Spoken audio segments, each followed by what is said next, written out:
coming in hot. Yeah.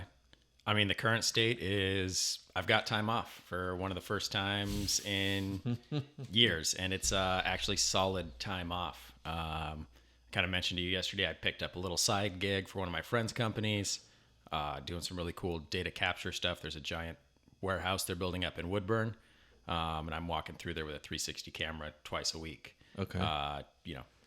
Cataloging every single floor, scanning every section, and making awesome money doing it. But realistically, it's something different and fun that to me is relaxing compared to what I normally do, because it's, even though it's a big construction site, there's a lot of noise. Like, I put those earplugs in, walk around, and there's no stress, which is awesome. It's not the massive.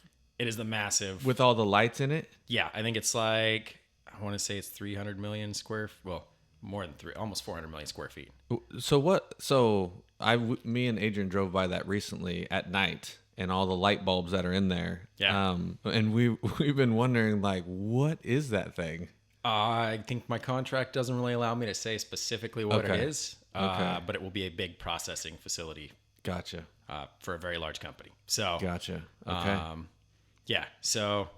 But anyways, recently.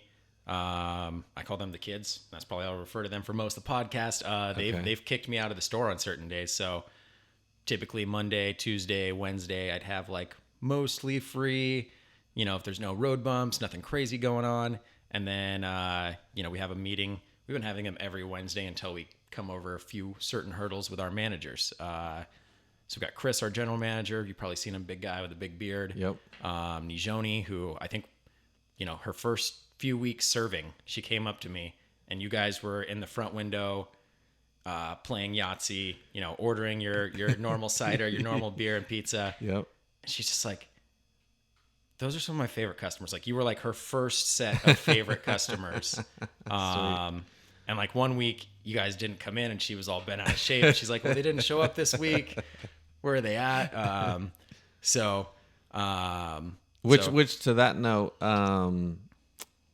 Yeasty Beasty is our family's favorite pizza and beer spot in Monmouth, and I'll post all this stuff in the description and whatnot.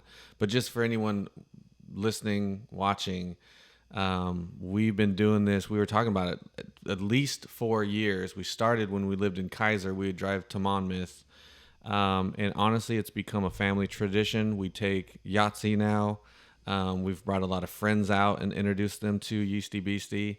Typically, when we have friends from out of state, we'll usually bring them out. Yeah. So we're very, very partial to this company. Yeah. No. I mean, we're honored to get that treatment, and actually, there's a lot of people that come in, and that's, they feel like they are a part of the store, a part of the brand, almost like it's a part of their life, and that's awesome to see. Kind of forget where I was at. Oh yeah, our management team. They've been on for. I mean, Chris started as a busser when I was just a manager, probably about 4 years ago, maybe 5. And Nijoni has been on for 3 years. Started as a busser also, so just washing dishes, delivering pizzas, answering phones. And then our newest manager, CJ, he's been with the team for about 4 months, and he's just a really professional guy. He moved from Florida, started up giving him a job as a busser, and then transferring him to a server because he was just killing it, super professional. And, he wanted more and asked for more. And that's how things work at the store, is like, I don't want to push anyone to be in a role they don't want to be in. Mm-hmm. So when you ask for more, I will start teaching you more, giving you more responsibility, more pay, and you dictate how quickly you move up and down the ladders, based off of, your own work ethic, your own drive. And, the most important thing is how well you can stick to that, your perseverance. Are you faltering, 2 weeks after I've taught you everything, you're not doing half of it? Mm-hmm. We'll have to adjust. Mm-hmm. But yeah, he just took to it really quickly, and he's been bringing a lot of great ideas to the team. So sweet, especially him being on the team, they kind of talk without me sometimes, which is great. But they have said to me, like, you work too much. You need one more day off. So then they were like, you don't need to be here Sunday. They want extra hours. They want more money. And then also they don't want me to be too stressed out. So now I've got, Sunday completely free. Monday I drop in, do some like payroll, pay off invoices, office work stuff, but light stuff. Tuesdays in the restaurant industry, typically the slowest day ever. So I'm not usually needed ever. And then Wednesdays we have our little meeting, and I might drop by for, one or two little tasks. But Thursday I'm there all day. Friday I'm there all day. Saturday, sometimes I'm lucky I can cut out a little early in the evenings, but typically there pretty much all day. And I mean, as with any business, I'm sure like when you go home, your work doesn't stop sometimes. So I might actually have to like shut my phone off, or take a quick call if someone from the store calls, because it's something that I've got to keep up all the time. So current state, we're doing awesome. This is one of our best years. I mean, coming out of COVID too is like really nice to see that. There's challenges that we're facing right now. We're not facing staffing crisis like a lot of places.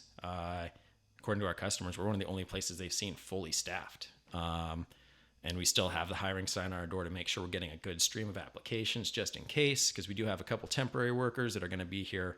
They're teachers. They're going to be here for a few more months and then go back to their careers. So we're always looking ahead on how we can kind of curb that challenge of being staffed. Our culture is awesome. Especially me working a little bit less and having a super responsible management team, I'm stressed out a lot less. And me not being stressed leads to the crew not being stressed. Starts at the top. Yeah, it really trickles down hard. It's more like a waterfall than a trickle down. Like if I'm stressed, even if I'm not stressed at them and I'm having a good time at work, if they can tell I'm stressed, they're stressed out, because it's something relating to them in some sort of way, because we all care about each other very much. We take someone onto the crew, and if they fit in, if they don't, they leave on their own volition, because we just have such a good culture of everyone taking care of everyone that they will just take care of each other in turn, take care of our customers, take care of the store, take care of me. But it's going to be an interesting year on certain things. I mean, gas prices are going up, so we had to raise our delivery fee by $1, which I think we're still actually the cheapest delivery fee in town, which is kind of crazy to think. We have been paying on some products, 20% more to get it shipped in. Other things, double, almost triple on certain things. So I'm constantly looking for ways, with what free time that I do have to cut down those costs. I mean, can we get it somewhere else? Can we get it locally? Can we get it from a different distribution company that has a better price? And we've actually found a few products that are way better than what we've always had. And they're at a way better price point too. I mean, the biggest challenge right now, it sounds dumb, but it's mayonnaise. It's like $96 a case for 4 gallons. Okay. And it's never been that much before. Like I remember paying like $35 for the case. And so it's like tripled in price. That's not what I would have thought you would say. Exactly. And half the cases are coming in like with busted containers. So I only have half a usable case. We send the other half, back, or take some pictures, send it to the distribution company. They give us credit, so we don't have to pay for that. But still, it's not knowing how much usable product we'll get. And I think that's another trickle down effect. Like we are, aside from our customer, the endpoint for most of these products. And warehousing, distribution companies, stuff like that, manufacturing, food even, has had a huge issue of retaining staff, hiring new staff. So I'd say that the older folks in the company that have run that place really knew what was going on. COVID hit and they either took their retirement and left, or, got so stressed out by not having any other help there that they just burn out and left. So I think that's why we're seeing these things of randomly like a quarter of our product, no matter what it is, comes in damaged now and unusable. Whereas it was like maybe every other month we get like one can that was like split open, or, something like our gelatos melted before they got to us or something. So we see all of the effects in the supply chain coming to us. And that's another hurdle, supply chain. Yeah. It's never happened to us before where we couldn't get certain things. So I don't know if you've noticed, but we swapped our boxes from our, Yeah, nice white that's right. Yeasty Beasty That's right. boxes with the Yep. brand, to these craft boxes that, That's right. they don't look bad. They look good, but they're just generic. Yep. We're paying slightly more for them. It's kind of crazy. Like each box is like 75 cents each. Sometimes even $1 each. And we're using, hundreds, if not 1,000 or so a week. So And that's due to just not the availability of your custom. yeah, well, white it's ones that you- availability of raw materials. So the company that was producing them for us, I believe they were based in Taiwan, but they can't get raw materials to make the cardboard for the boxes. So the company that we're doing it right now, they can get the raw materials to do it. I believe they're an American-based company, but they produce these boxes specifically for one of our distribution companies. So no one else has a slice of that pie. Gotcha. And that kind of keeps us stocked up on it, because they'll be able to tell us this is how many we have in a warehouse, and it's thousands of cases, as opposed to our distribution company we got them from before would order pallets of them, and then if it took an extra week or two or month to get that pallet ordered, they had it basically, the pallet would come in when we were going to run out. So there'd be times where we had to get generic boxes and kind of throw off the mix. Gotcha. To account for that. So we are more consistent on our packaging now. I don't have to worry about it. A lot of places have been struggling with it, but there was a point where I was thinking like, well, we have a bunch of extra warehouse space. I might have to buy like a couple hundred cases of boxes just to keep them on. And we might be the only pizza place in the area that has boxes, which is kind of a crazy thing to think about. Man, that's real. Yeah. Dang, yeah.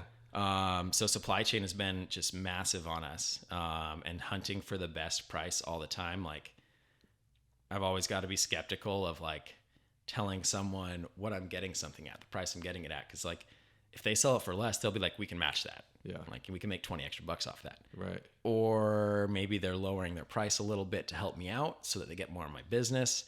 So I've always really got to do some digging and figure out like, what's the best way to go about this? I mean, sometimes you can't really switch a brand. Like if we swapped the mayonnaise and the sour cream or something like that in our ranch, like we make it all fresh in house. But if we swap those ingredients to something else, people go crazy over our ranch. We will know. Yeah. You will know. We instantly. will know. So the ranch is something we sell to people when they come. Like we're like, hey, do you like ranch? And if they say yes, we're like, you wait till you try this ranch. Even if they don't like ranch, we're like, but you should try this ranch. Adrian loves it. Yeah. Yeah, we We have will a know. customer. They order delivery, and they would get like, I'd come in on like I think like Sundays or something, like in the morning, be like, where did all this ranch go? I scooped like 200 cups yesterday. What's going on? Well, at the end of the night, like right as our delivery closes up, we'd have this person that would order like 60 ranches with their order. And I guess it's like a part of their like, like grocery shopping every few weeks. Like they eat a lot of vegetables and salads and stuff. So it's like, Oh, they're get taking that it ranch. home. Yeah. So get that ranch Oh. and then use that throughout the week for different things. I don't know if they're giving it out to Wow. other people. There's a longtime customer that went to school up here, and every time she lives in California now, every time she comes to visit, she'll get like 20 or 40 of them, take them back down in a little cooler because you can't find it anywhere else. Yeah. Um, Is that a new little business? You're going to start selling Yeasty Beasty? that would be Like super how cool. Olive Garden started selling their, which I love their dressing, but now you can go buy their dressing. Yeah. You didn't used to be able to do that. I mean, that could be something on our books in the future, but I mean, our commitment's always like as fresh as possible. Yeah. No preservatives, Yep. no additives, stuff like that. And once you get into the world of bottling, True. we start having to add preservatives, extra additives to make sure, the pH is balanced. It's going to be shelf stable, Yep. things like that. That's And true. it could throw off the flavor of the ranch, but it also kind of like messes with our core message of like super natural. I mean, Yeah, our cheese is that the is true. most natural cheese you can get. It's milk, cheese enzymes, and salt. So there's no anti-clumping agents. It will clump together, and we just got to break it apart. It costs probably 3-4 times of normal cheese because it's just all cheese. There's no fillers. We don't have to worry about some weird stuff being in there. I mean, it looks different, feels different. Like you reheat that pizza at home and the cheese melts instead of burning. Yep. Yep. One of my friends, actually, he's my best friend. He's worked for me on and off over the years as a cook. And he called me the other day and said, dude, I got a delivery last night. And I was like, oh, it's probably some small mistake someone made. You're a perfectionist with your pizzas. He's like, I took a bite and it tasted awesome. And I was super hungry. And I didn't chew all the way, and I swallowed, and like that cheese got stuck in my throat. So I like tried to like pull it out, and it was just stringing and stringing and stringing. And like, you know, I'm trying to pull it out of my throat as it's sliding down, and I almost died because I'm choking on this cheese. That's some good cheese. Like, I'm like, sorry, our cheese is so high quality, it almost killed you. But yeah, and I laughed about it. And then a few weeks later, I was trying to eat a slice really quick on just a crazy day. And the same thing happened to me. I was standing in the back for like 30 seconds, like trying not to choke, trying to pull this out of my throat. And I was like, wow, like less quality cheese might be a little safer, but I should chew my food also. No, the cheese, like now we always get the margarita pizza. And one of the reasons, like Riley she always picks which slices that she wants. And then she eats the cheese first. She actually picks the little clumps of the mozzarella and eats that first. Yeah, there's definitely a difference with the ingredients you guys use. Which and the cheese is and the dough is like Adrian loves crust. Yep. And so that was with that and the ranch. I mean, for Adrian, I'm more of a sauce dude. But Riley's big cheese. Adrian loves the dough, the crust. Yeah, it's so good. Mean, those are our three major selling points. Is like our cheese, just like I said, our dough. It's all stone ground whole wheat flour from Bob's Red Mill, so it's milled locally too. It's more nutritious than other pizza doughs because it's stone ground. It's got our own sourdough yeast culture. We've had this culture for almost 10 years now. No one else has that, so they can't recreate that exact flavor. If our yeast culture died somehow, we couldn't recreate that exact culture unless we could find a little bit of that yeast and build it back up. So that makes it unique. And then our sauces. I mean, obviously people love the ranch. Creamy pesto has been our like second most popular sauce, and we added that to the menu maybe 3 years ago. So it's just people come in, we're aware of their allergies. We don't put allergens in any of our sauces. Our pesto doesn't have nuts in it, which for a lot of people is like a big thing. Like, I can't have pesto, it's got nuts in it. But ours, we avoid that. We get the same flavor or close to it without that. So yeah, those are some of the struggles. I mean, good things about COVID is, or where we're at right now, I guess, is COVID has made us stronger. I mean, you talked about, years ago, even you would drive from Kaiser down to Monmouth just to have that weekly pizza. We started seeing people from, we'd always see people from Salem, but we started seeing more people from Salem, more people from Albany, Corvallis, Kaiser coming in on a regular basis during COVID to get pizza, just to pick it up. I mean, we make a really big point, me especially, like if I see you, I remember your order, or at least what kind of beer you were drinking, or that you've been in here before. But if I don't recognize you, I'll ask, like, it must be your first time in. Like, we don't recognize you. How did you learn about us? And it was always just word of mouth. I mean, the biggest advertising we do is, on our cars, the toppers on the cars, selling our shirts, stuff like that. But typically my advertising budget's $0 a year. Yeah. You guys are really what sells it to the rest of the world. And we even had people in Monmouth Independence coming in and saying like, yeah, I was tired of my normal options. My neighbors were talking about you guys, how great you are. And, I've never tried you. I've lived in town for 15, 20 years and just never thought about it.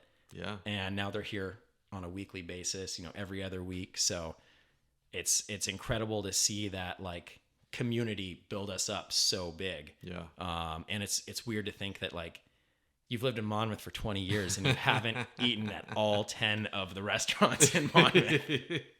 I mean, it really goes to show how big of a pie there is out there of clientele, that you got people in your own backyard saying, I've never even tried it. Yeah. I mean, there's so much opportunity out there.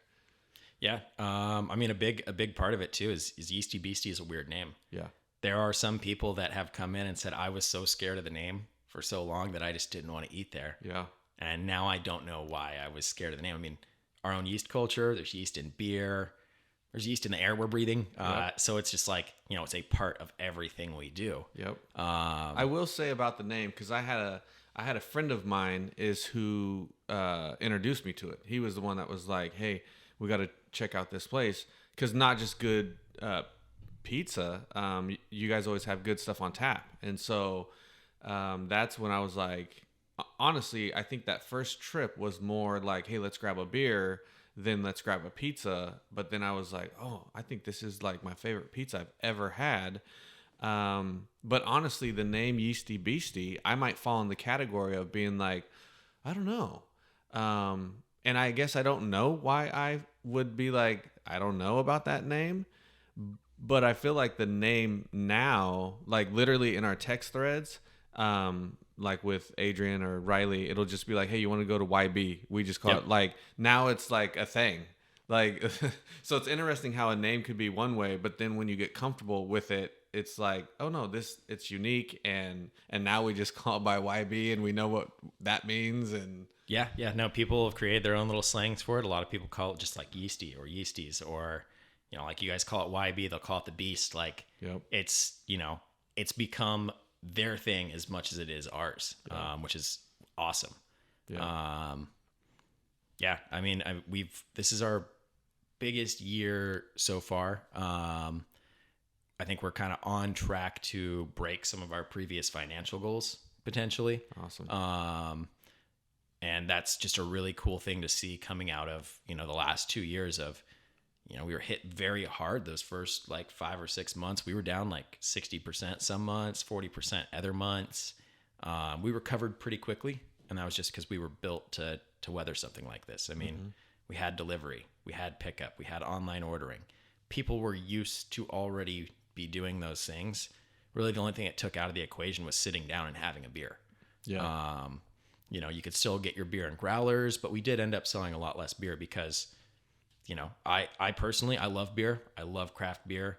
That was one of the biggest, influences on me wanting to be a manager, wanting to, take over the business someday was I love craft beer. It's great. There's so many different varieties. But if I'm not sitting down at a tap house or a restaurant having a pint, I'm not drinking the whole beer. Yeah. I'll take, I'll buy my favorite beer and take it home. Yeah. Crack open a can and just pour it into a glass and drink like 4 or 5 sips and call it quits. Like, it's an experience for me when I'm out doing that. And I think for a lot of people, it's the same way. I'd agree. Yeah. I'm similar to that. I don't typically do that at home, but like if we go there, it's just something I do. Yeah. It's really easy to have 2 beers if you're sitting down there, but at home, right, I wouldn't even have one. Right. So, I mean, that's, an interesting thing to learn about it. And, we're slowly building those back up. But, beer was another challenge of it was, some kegs were like non-existent almost during COVID. Some breweries shut down during COVID. Some swapped to distribution companies that I don't really use, just because of the way they treat their clients sometimes. And it's just been a struggle of, how do I get this thing that someone's always had if I don't want to work with this company anymore? So finding the next best alternative, or sometimes even better beers. So, I mean, that's my favorite part of the job is, going out and finding these new beers, these unique beers, talking to the brewers. Sometimes you get like a little backstage pass kind of tour through the brewery, which is always really cool. And then seeing how like you end up being a part of that relationship too is just really awesome. Seeing someone come over from Bend because they're like, yeah, I had a beer there, and like they said that you guys like buy their beer all the time, and so it's like getting a little shout out from these different breweries. Like every time a brewery likes one of our Instagram posts, I'm just like, yes, I did something right. Like, it's like a little dream come true. But yeah, I mean, as far as struggles during COVID, we struggled pretty hard in the beginning. We didn't have enough hours to give out to people just because, we had to cut our whole serving staff and put them in the back of the house somewhere. We already had a full back of the house staff. So people were working 2 days a week, 4-hour shifts or something like that, because we had half as many shifts available. We slowed down a lot too. So like, it was kind of just like, I want everyone to have hours. I want them to have access to the job and to money so they can get by. But it was just kind of draining money, and I still had to be there and sit there every day.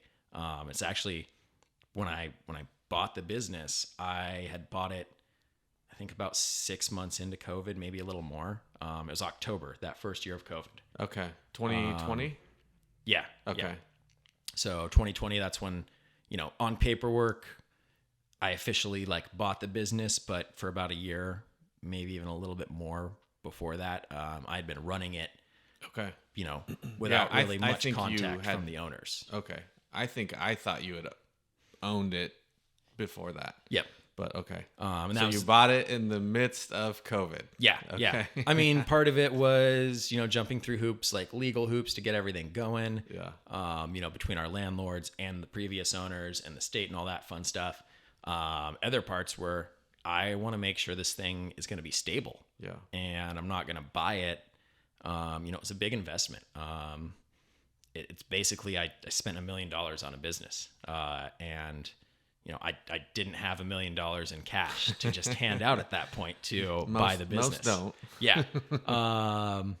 So that was an interesting point. I wanted to make sure it got through, and then it got through, and it was like, all right, well, now I've got to take the next leap, which is like,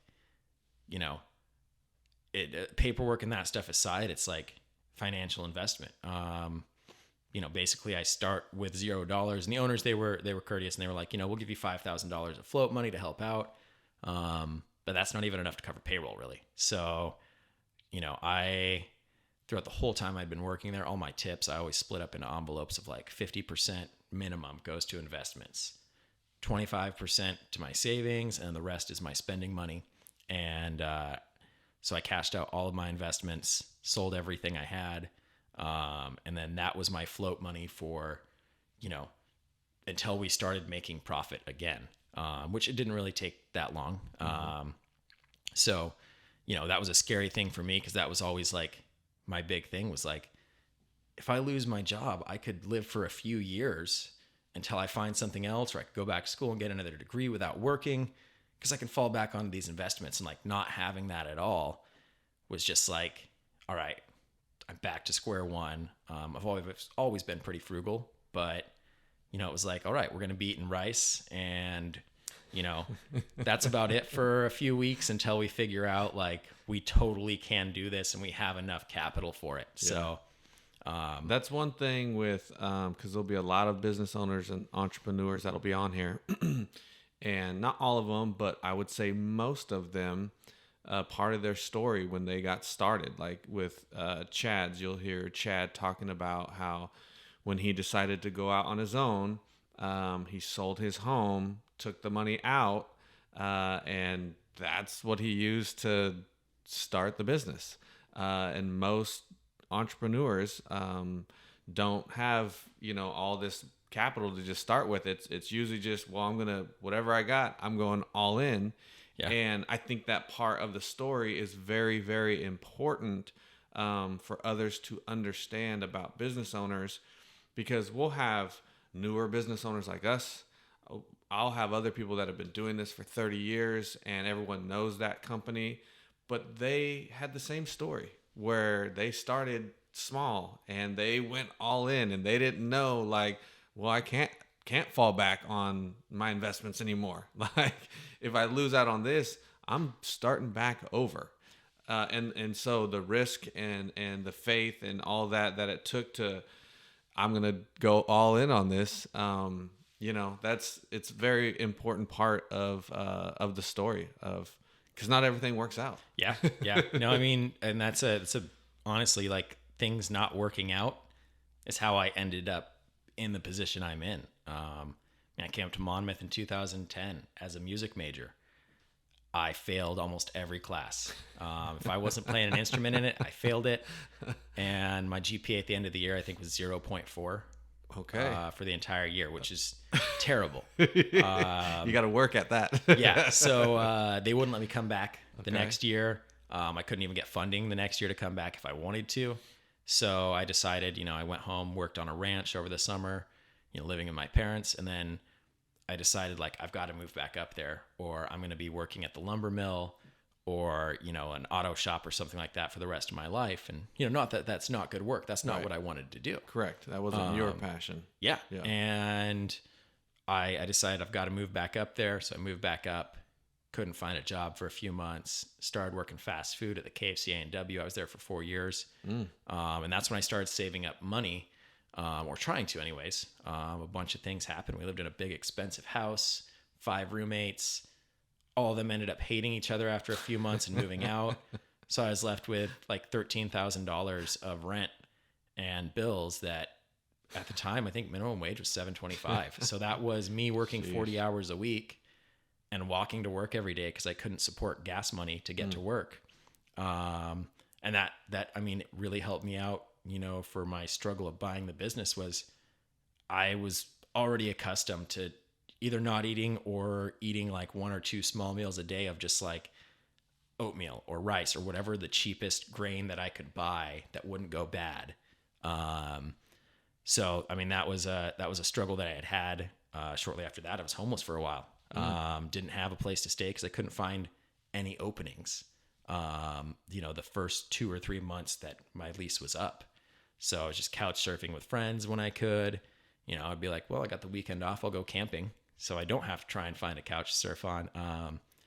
And then, finding a house, finally coming back to that. And then, like, bless their heart, I had a friend who he would every day, him and his girlfriend would I was a vegetarian at the time. And they would always cook these vegetarian meals and be like, hey, like, Erica's making this for dinner. I'm making this. Like, if you want food, come over. So I'd come over before work every day, eat breakfast there. After work, I'd eat dinner there. And that like got me through those years. And it was like, without them taking care of me, I might've had to move back, not been able to stay up here. But, that actually helped me realize like, I can keep doing this. I can make my bills finally. Yeah. I was able to save a little bit of money, and that got me to a point where I had saved enough to be able to go back to school. Put myself back into school, did psychology, loved it, knocked it out, straight A's and B's. I had a blast in school, but I was working that whole time too. And, that was a struggle with my social life because my friends are like, oh, you never have time anymore. You never want to hang out because you're tired or you're doing homework. Like, I have a job and I go to school. Why can't you, do the same thing? And it's like, well, I've got an actual off-campus job. I'm not working in the library. So I've got to, I can't do my homework at work while I'm taking orders on the drive-thru at, KFC or making chicken or something like. Right.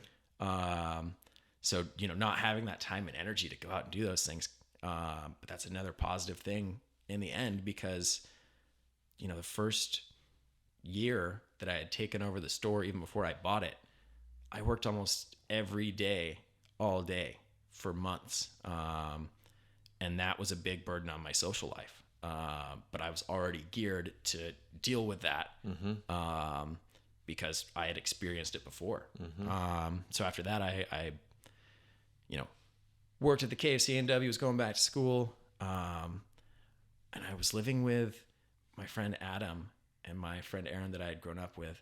And Adam had worked at Yeasty Beasty. He brought home a burnt margarita one day after work, and like he was like, "Yeah, you can have some if you want." So I'm sitting down eating a slice, and I'm like, "Wow, this is really good." And like, there was no intention behind this ever. It was just a joke, and I was like, "This pizza is so good. Like, if they ever sold this place, like, I would love to buy it." And I wasn't serious about it at all.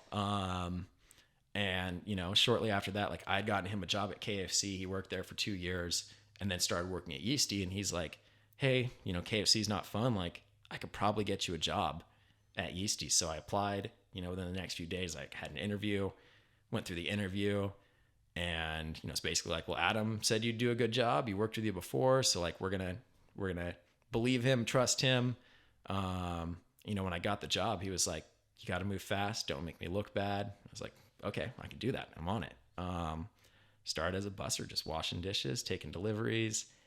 And I realized like how easy the job was. Like, it's boring. You're doing dishes, but I'd knock out all the dishes, start doing like, we had this big project board on the walk-in cooler where they would just hand write like, clean this, scrape this, do this. So it's like all these gross projects no one's wanted to do. And I'm just like, all right, I'll do that. I'm bored. Like there's nothing else to do. Yeah.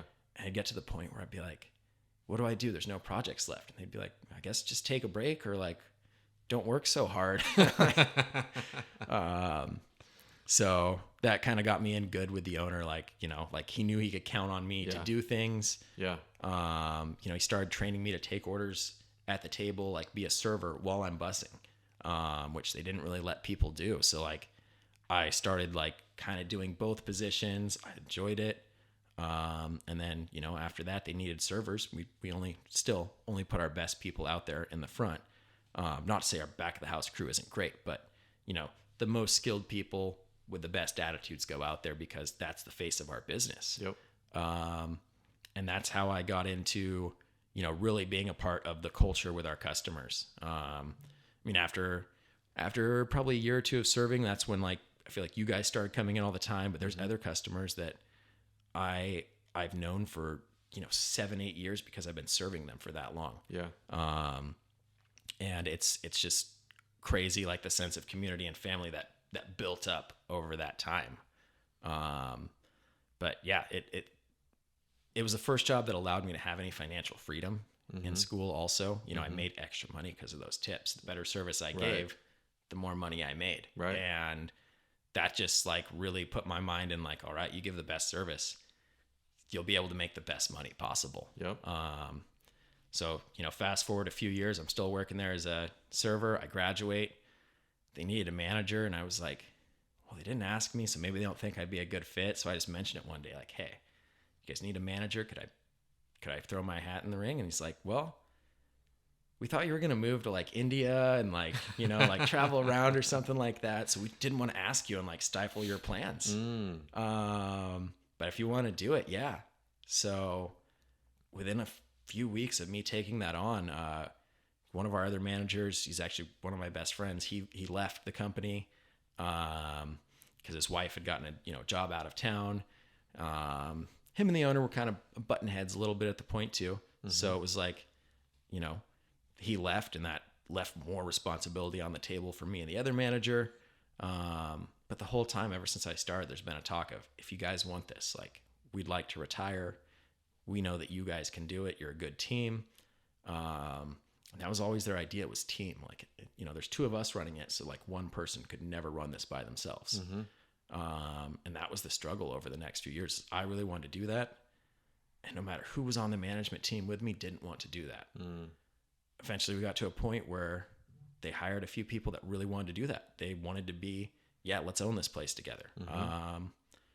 But it always ended up like they weren't able to commit to the workload, or they'd commit to it and they couldn't follow through. They didn't have that perseverance to keep going. And that's, you know, where it always fell apart. We get so close, we start talking about a contract, a price, and then things would just fall apart every single time. And, you know, after like me building up a team, them building up a team, me building another one, like we would pick the people at random. We'd pick them on purpose. They'd pick them. I'd pick them. Like, it just never worked out. And they came to me one day and they said, you know, we had a real serious talk. And I was like, well, this is it. They're going to tell me I can't do this. And they said, you know, we realized something. We had an epiphany. Like, we don't know, you know, what your views are. So like, it's either God or the universe or something telling us it can't be a team. It's got to be just you, because every time you're the only one that sticks around. And they're like, do you want to do this? And I said, yes. You know, we had just gotten out of a little, you know, disagreement with the other manager who was going to buy it with me. And I realized, like, you know, I don't want to buy it with this person. So I'm looking for electrician internships, you know, carpentry stuff, figuring out a trade that I can go into, learn, because I wasn't going to run this place with this guy. And they picked up on that really quickly and, you know, got rid of him,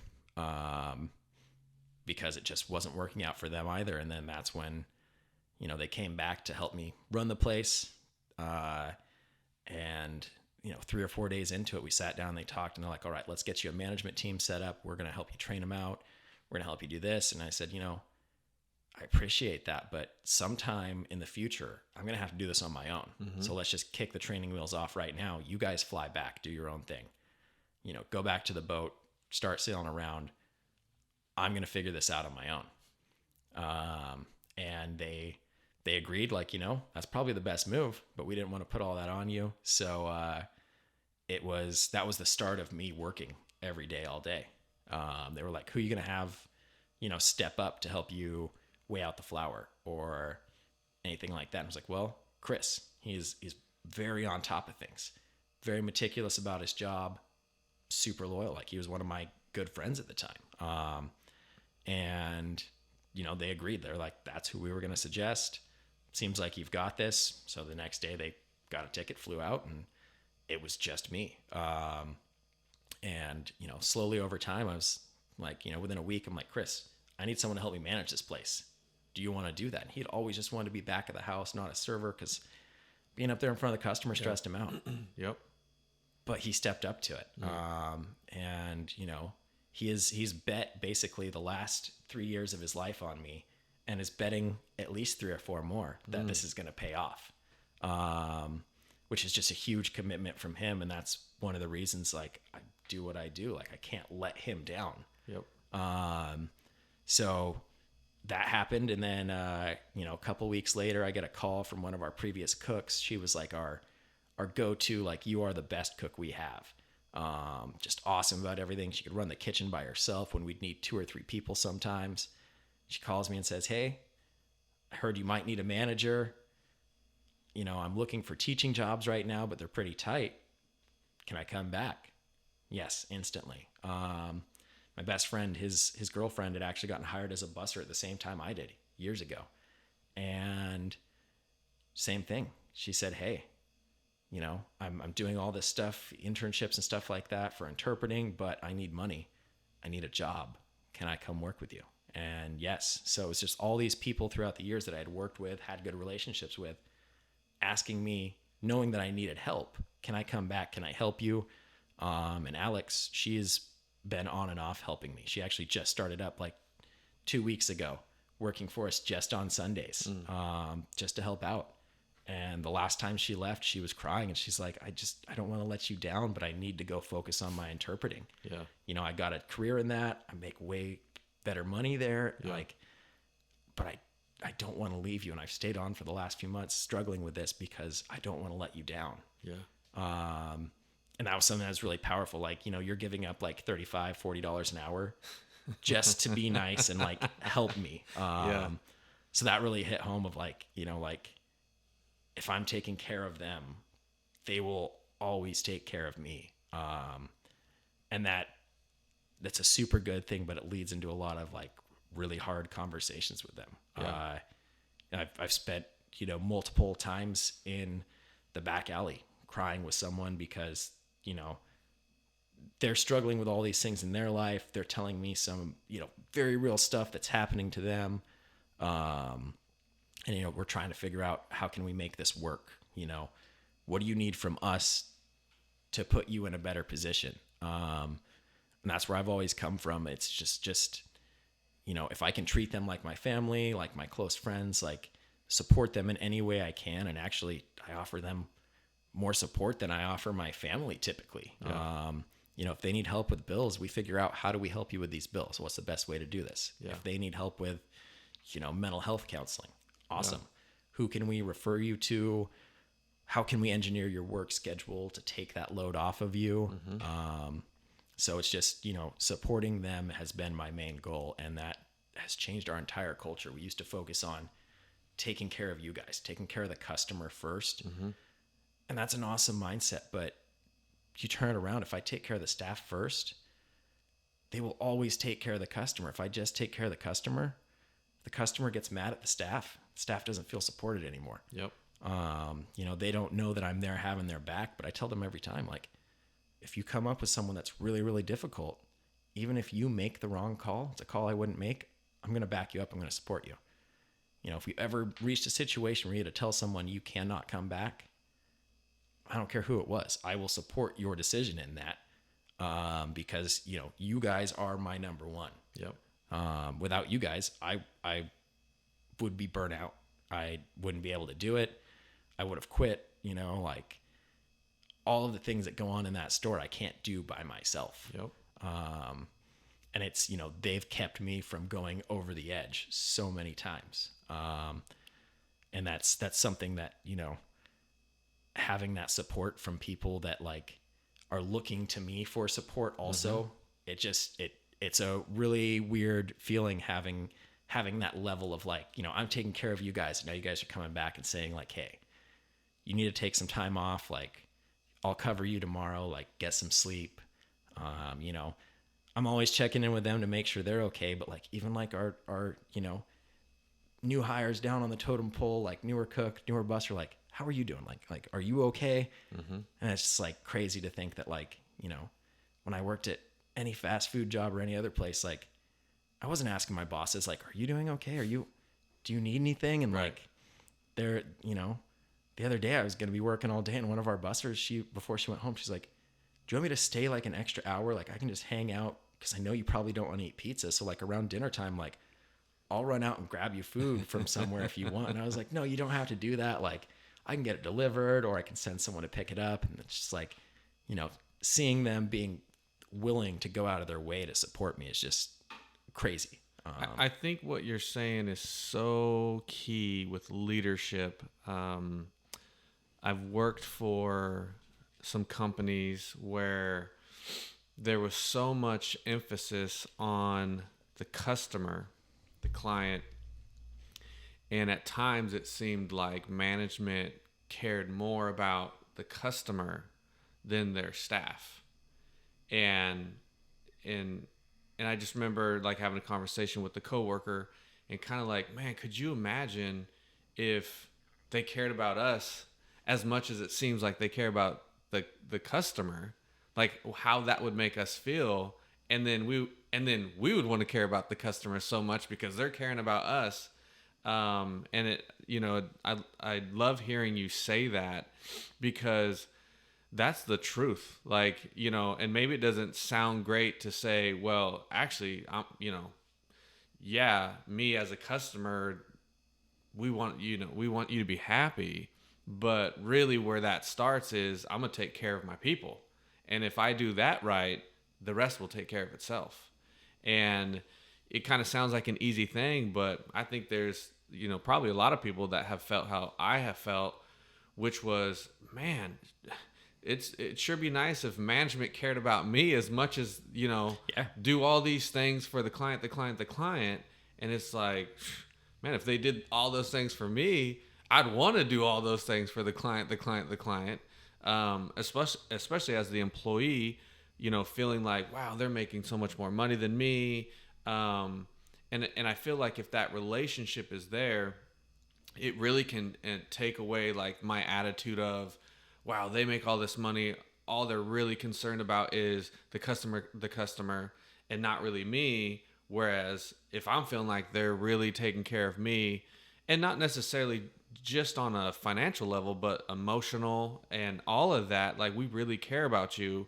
Then it, you know, like, wow, I might start caring about you now. And then, well, what do you care about? Well, you care about your clients because you own this place. So I'm going to care about your clients because you're caring about me.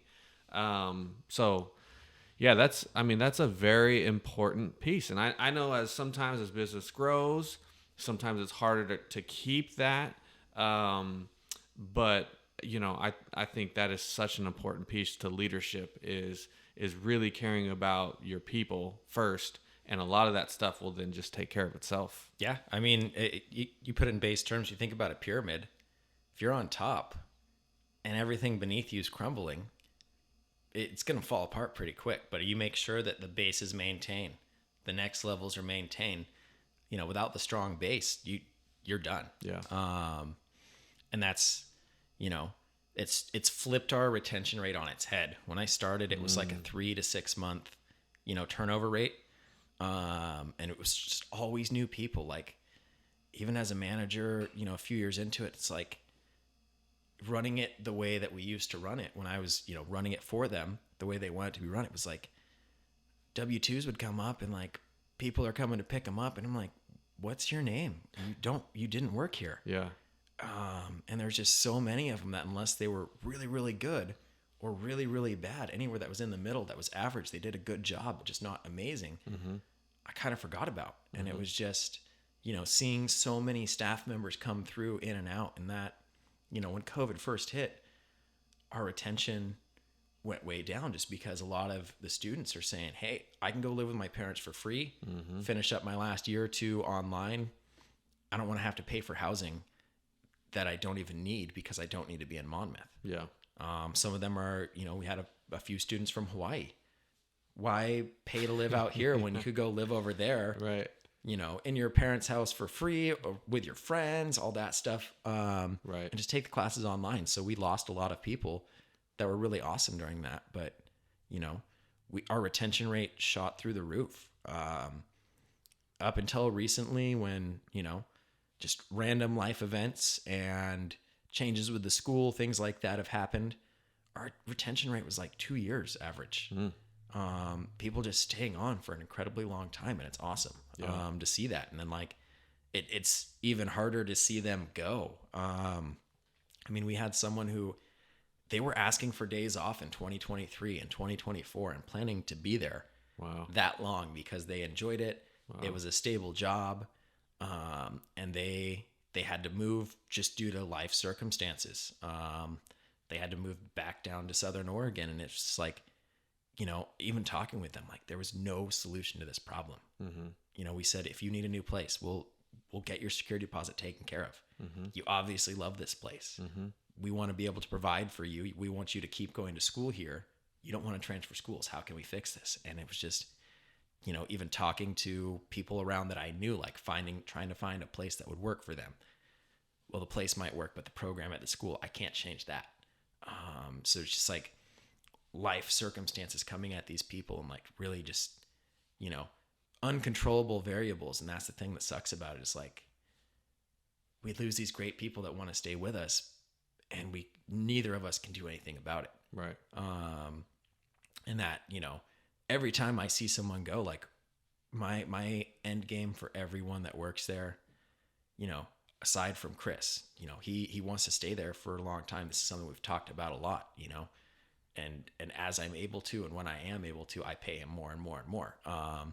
And he usually takes on more responsibilities, but he's always got a great attitude about it. And that's, how can I repay 6 years of this man's life who's just betted on me and like had that confidence and that blind faith that I could do this. So, he'll be here for, just like me, for the foreseeable future, forever. But our other staff members, like my goal for them is they go on to their professional career. I would love for everyone to stay on if they all wanted to stay on and work here for the rest of their lives. But I know that's not realistic. Right. So we're always searching for like, what can we do for you to train you for your next job? We had one manager who he's now a legal assistant. He was like, I need to do more clerical stuff, more office work. All right, cool. I did all the office work for years. I hate doing it. I hate filling out paperwork. I hate writing checks. Let's see about you taking that on. And that was just, man, now that he's gone, it's just like, man, I got to go in. I got to write all these checks. I got to write out the envelopes, send them out, fill out paperwork. And it's just like, but that gave him the skills that he needed to excel in that job. There's someone wants to be a race car driver. We can't put them in a delivery car and tell them to go fast, but we can probably set them up, with people that I know around town that actually do that stuff, or give them some skills and challenges that will help them in that career. And that's what I'm always looking for, is like, you're obviously not going to make pizza for the rest of your life or pour beer for the rest of your life unless you really want to. But if you don't want to do that, what can we do to you or for you to help set you up for that career? And a lot of it is just giving them more responsibility, more freedom. And I tell them, like, you come back to me, you find a place where you fit in. And that's something anyone, if they want to be a manager, we actually call them super staffers, because that's what they are. They're awesome staff members. It allows us to structure the pay more in their benefit if we call them that, as opposed to a manager. And it's just like, all right, well, our team, like right now, our management team is filled up. where would you fit in? What could you offer us that we don't already have? We'd love to have you on as that, but there's not enough room in this tiny little boat. And every time I've always been surprised. They come back and they find this niche that I never even thought existed. Like I've been there for so long that like, I don't have fresh eyes. Everything looks exactly how it looks. And it always looks like that. So having them come in with these fresh ideas just takes us to a different place. Like CJ is building up all these spreadsheets for us that like things that I never thought we would need. Like, he has a better shot at talking to the staff and getting a realistic, story of what's going on with them, in and outside of work compared to me, because no matter how nice I am, like I'm always going to be the scariest person in that store to anyone that's working there. And it's something that I try to not do. I try to be super nice, super calm, doors always open. You can talk to me about anything. And it's just like, unless things really hit the fan and they have a big crisis, like I'm too intimidating to talk to just because the levels of separation. That's one of the reasons of calling them super staffers also. Like, they're not really your manager. They're not really your lead. They're just a very awesome staff member. And they feel way more comfortable talking with them as opposed to talking to a manager about something. So that's usually where it starts, is like they talk to them and then they're like, maybe I should ask for a raise. Maybe I should ask if I can try this out. I really want to pour a beer. Maybe I should talk to them about this. And it's like, they help go through some of the process too. So then that way, that person, they want to pour a beer. Well, the super staffer says, like, you got to get your LCC to pour the beer.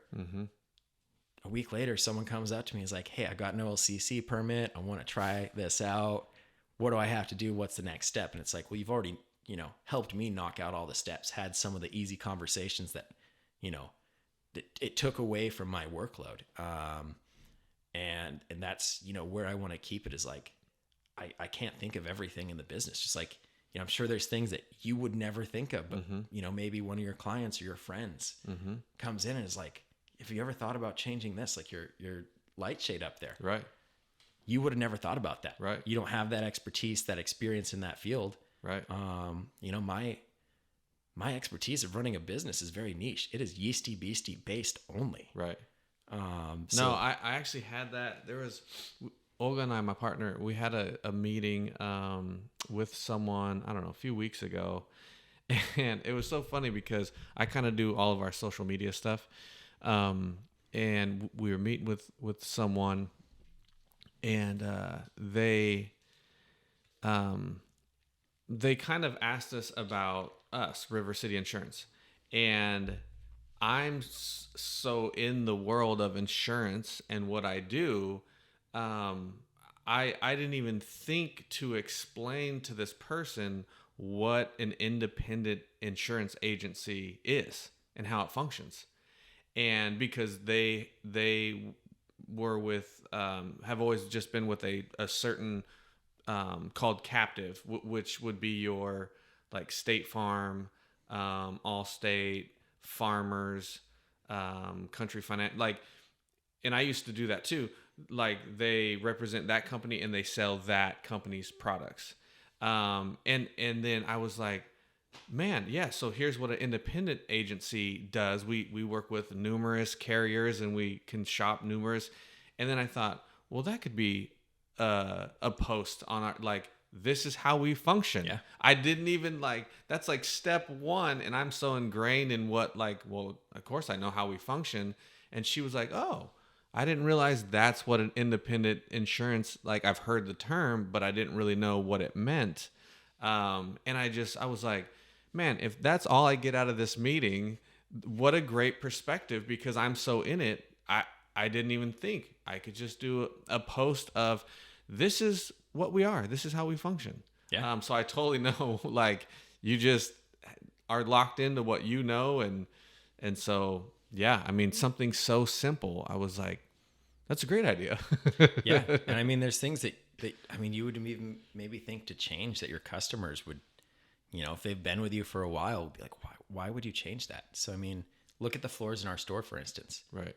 They're not super pretty. Right. They're random. They're speckled. The paints come off of some of the tiles. And For years I've thought like, I'm going to redo these floors, like maybe put in like some like hardwood or something on top of them, make them look fancy, make them look nice.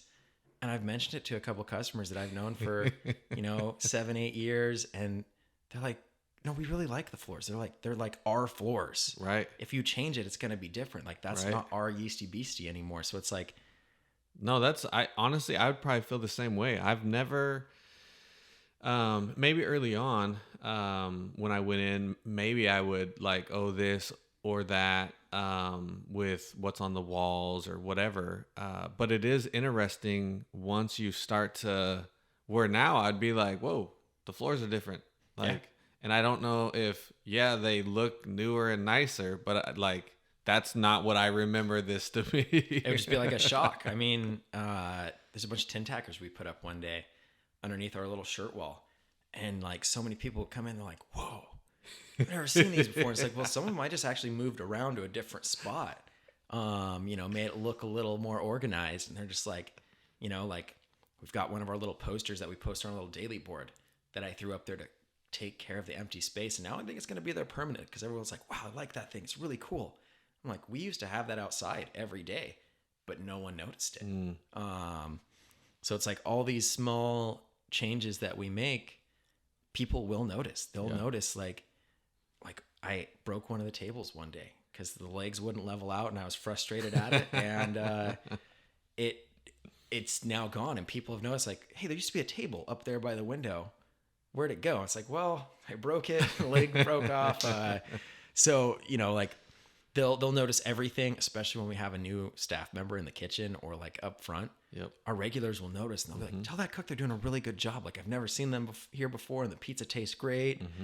Or, there'll be a new server and they'll like talk with them, get their name, stuff like that. And then they'll come up to me afterwards like, I just want to let you know this person's doing a really good job. Like they're a great new hire. And it's like, they've been working in the back for 6 months. You didn't know that, but Right. they, that's a fun part of it too, is like, you guys take on a burden of the training. Like, like, oh, it's okay. Like you take your time to find the buttons, stuff like that. Yeah. Like the customers and especially our regulars are such a big part of our employer retention too. Yeah. I mean, it's very far and few between, but having that employee first mindset, it sucks to do it just like when an employee leaves, but like asking a customer like not to come back because of the way they've treated our staff. I'm always really, stressed out and skeptical about it before I have that conversation with them, but it's always been a benefit. I mean, I think about all these things that are like, well, now we're going to lose that money that they bring in. Cause it's way easier to keep your customers than it is to build a new one. I mean, how do I replace you guys if you didn't come back? You come every week. Right. No, I remember you actually, I saw this in action. I don't know, maybe a year ago or so. We'd came in, and then kind of a large group walked in, and they didn't have a good attitude, and they were a little demanding and a little disrespectful, and I mean, you essentially, because we were kind of trying to find a table, and like you took care of us, and essentially, in a way, kind of said this might not be the place for you guys, because they were getting all pissed that you couldn't just move all these tables together for them, and I remember you coming over, and you're like, I've never seen them, and I'd rather you guys, be taken care of because you guys are always here, and I really appreciated that. Not in the sense like, oh, we were, favoritism, but just the attitude that they had. And honestly, that day you would have made more money from their group than you did from me and Adrian. But I mean, I definitely can speak to what you're saying because I remember you doing that. And for us, like, I mean, that meant something for us, that like, wow, because I would like to think I would handle it the same way. You didn't say you can't be here, but I mean, they were kind of being disrespectful, and it was like, hey, this might not be the place for you guys then. And I definitely respected that. Yeah, I mean, it's something that's a lot newer in the business world, and businesses are scared to do it. I mean, because there's financial risk. Yep. If all those 15 people walk out, because I wouldn't ask customers to move to different tables Right. so that they could have one big table, Right. then, they're going to post negatively about us online. That's Right. cool. We need some negative reviews to balance everything out. Give us Right. an unbiased view of stuff. But also, Right. if you're going to treat our staff badly, I'm not going to have that staff for very long. Yep. And it's something that I always noticed when I was working in fast food.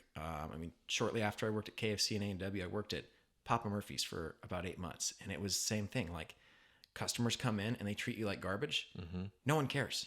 Mm-hmm. Your manager might be frustrated also that you were treated like garbage, and so were they. Mm-hmm. But we just give them free stuff to make them come back again. Mm-hmm. And that's kind of the opposite of what I do, because my employees are very important. We talked about before. They will treat you guys nicely if I'm treating them nicely. So, having customers come in that are like super rude happened to us one day. It was during COVID when we only had like 6 tables kind of spread out throughout the restaurant. This guy came in with his girlfriend and a friend, asked me my name. And typically that's a good first, note to having a great time with a table. Yeah. And then shortly into it, I realized he asked me my name so that he can call me from across the restaurant. And we didn't have a server at the time because it was COVID. There's only 6 tables. I could handle that by myself. So he kept, I'd be helping someone else. And in this conversation of me helping someone else, being at their table, taking their order, Jason, get me another round of this. Jason, I need one of these. Jason, hurry up and take care of us. And it's just like, at the end of the interaction, I eventually came over and told him, like, before I asked him to leave, I said, hey man, you can't do this.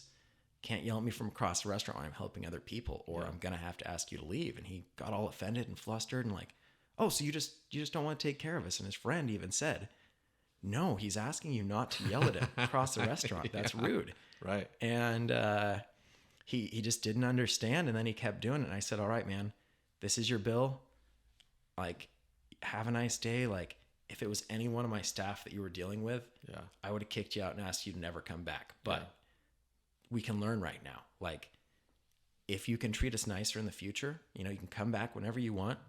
But if you treat me like this or any of our staff like this, you cannot come back again. And, he took it, in the worst way possible of like, oh, you don't care about me. Mm-hmm. His friend and girlfriend, maybe potentially even wife, just got up and left. Started walking down the road, and he was, still talking up a big storm, like, fine, I guess I'll pay the bill and leave. And like, walks out shortly after. And then, afterwards I thought that was it. And like, I had some friends that were sitting outside our outdoor tables, and they come in, they're like, who was that guy? I'm like, I don't know. What guy? And like, he's like kind of a big guy, and like just was chasing his friends down the street saying, hey, I wasn't trying to piss you guys off. I was trying to piss Jason off. And it's like, he didn't fit into our customer culture. And that's the thing where like, it's always a teaching moment. If they're really stressing out one of the servers and being rude to them, I'll come over and I'll take over the whole interaction. They don't have to deal with them anymore. And then at the end, I just let them know, like, hey, there's a place for my staff to learn. And it's also a place to teach you guys. Like, you shouldn't treat people that are helping you and serving you that way. It's just not respectful. It's not nice. And like I said, it always scares me when I have these conversations, because I'm like, what horrible things are they going to say about us online? How much money am I going to potentially lose and all these things? But it's always worked out for our benefit. I mean, like you said, you noticed that I cared about the style of customer that's in our restaurant. If they're rude and abrasive, that could escalate to being more than rude and abrasive to us. It could be like, you guys are at that table we want. Why don't you move or something, Right. So it's just, keeping that culture keeps it safe for our staff, safe for our customers. Yep. And as a client, I'll also share this story, because I don't know if you were there that day, or if I don't think you were helping us that day. But I think there was a newer person working, and they accidentally knocked Adrian's drink all over her, and they were so freaked out. They like felt so bad, and they were so, and we're not really the type that's gonna get all upset anyways, but our relationship with you and how it's always been, we were like, don't worry about it, it's not a big deal, and it it always comes back to, you know, like how you've always treated us, and that day with those people basically wanting us to move so they could, you know, and then in return, you know, someone knocks a drink over, it got all over Adrian, and I know some people might have got really pissed off about that. And we were like, hey, don't, like, they were so, we're like, it's fine. Don't worry about Jason. He's not, like, it's fine. He's not going to fire you. We promise. Like, so yeah, it all goes back and forth. Yeah. And I mean, like, I try and tell the staff all the time, and you know, hopefully make myself less scary. I've never fired anyone for no reason. Yeah. The only reason I've ever fired anyone is not showing up to their scheduled shifts after I've given them warnings about not showing up to their scheduled shifts. Makes sense. That is the only reason I've ever fired anyone. You know, they get a little heated or something during work. Yeah. It's cool. We'll step outside. We'll cool down. We'll talk about it. Yeah. Because it's probably not work that's making you frustrated. It's something. Correct. Something outside of it. Or, correct. You know, you butt heads with someone. We had 2 cooks that would always butt heads. And it always happened that they're working on Friday, Saturday night together because we needed them. They're awesome. It's busy. And they didn't like each other. So every time they'd start butting heads, we'd have 20 orders on the line. Say, all right, guys, step outside with me. You guys need to talk this out. Like, you're not coming back in until you tell each other 3 things you genuinely like about each other. 3 nice things. And they'd be outside for a while. And the first few times they're outside for 20 minutes. Then it came like a couple minutes and like, you know, why are you making us do this and stuff like that? It's busy in there. We need to get back in. Like, you can't be productive in there like this. And eventually they ended up being really good friends. You know, like, you know, I'd be scrolling through Instagram and see them like posting pictures together, going on a hike or something. And it's like, so we came from you guys butting heads to you guys like enjoying each other enough to see each other outside of work too. Yeah. So yeah, it's all about keeping that culture up. And I think that's how we've avoided a lot of the struggles of like, you know, not being understaffed all the time. The times that we were understaffed, we had people that stepped up. I mean, the January and February this year, everyone on the team except for like me and 2 other people caught COVID throughout the 2-month span. So I worked every single day, open to close most of those days. So I'm in there at 9 a.m. until 10:30, 11 o'clock at night. And it was, you know, running bare bones too. Me and 1 cook who could also drive the car. So I'd be running back and forth, taking orders up front, pouring beers, running to the back to answer the phone, wash dishes. They're cooking stuff, you know, they're washing dishes in between stuff if they can. They're hopping in the car to take deliveries out. I'm cooking while they're gone. And it worked. But it, you know, they really stepped up. I mean, they were a really awesome employee anyways. But after we realized like we could do that, like they'd always be like, hey, they're having a rough day. We can get them out of here. Like, send them home so they're not stressed out. Like, we can cover this. We can handle it. Yeah. And, you know, it so many things during COVID allowed us to restructure what we do. I mean, we used to take orders at the table. And that was awesome. It was a really cool experience. But, you know, even before I'd bought the place, the owners talked about like, we're not a normal pizza place. We take the order at the table, and that like, one, it costs a lot of extra money, costs a lot of extra time too. Yep. We'd love to take orders at the bar, but there's no good way to do it. We can't just take this away from the customers. And even in the beginning of COVID, having those 5-6 tables, I took orders at the table. And then one day we were losing 2 of our really good servers to other jobs, and they were 2 out of our 3 servers that we needed. And I decided, you know what? This is the week that we swap to going at the bar. If it doesn't work out, we can swap back. But, you know, if people ask why, we have the perfect reason, COVID. Yeah. Right. So we restructured that way, and now it's like, it's so much more efficient. Yeah. If it's busy, people notice that it's busy. You know, before when they're sitting at their table waiting for someone to come by and take their order, they don't notice the 10 other tables that need their order taken. Right.